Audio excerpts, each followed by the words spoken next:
अस्सलाम वालेकुम वरहमतुल्लाहि वबरकातुह। उम्मीद है आप सब खैरियत से होंगे। आपने मेरे चैनल को लाइक किया? नहीं किया? जाए पहले लाइक करें, शेयर करें, प्यारा से कमेंट करें। आज इस उन्वान पर बात होगी, उसका नाम है रोज़े की क़ज़ा के मसाइल।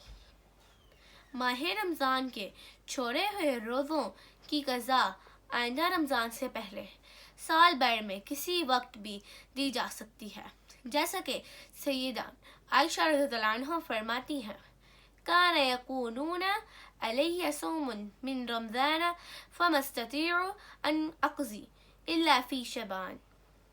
मुझ पर रमज़ान के रोज़े बाकी रहते थे और मैं रोज़ों की क़ज़ा ताकत ना थी मेरे में, मगर आइंदा रमज़ान से कबल शबान में इससे वाक़िया हुआ कि साल भर में किसी वक्त भी क़ज़ा रोज़े रखे जा सकते हैं, लेकिन बिला वजह देर नहीं करनी चाहिए।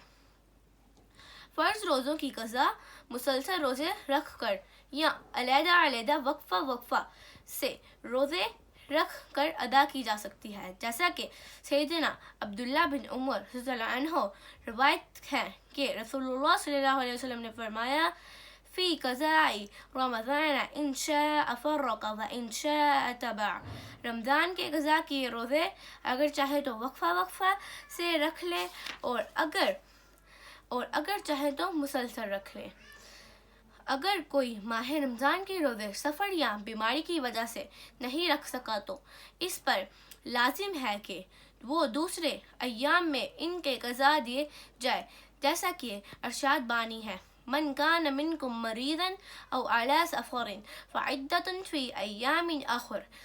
जो कोई तुम में से मरीज़ हो या सफ़र पर हो तो इसे रोज़ा छोड़ने की रुख़्सत है, वो दूसरे दिनों में रमज़ान के बाद रोज़ों की गिनती को पूरा करे।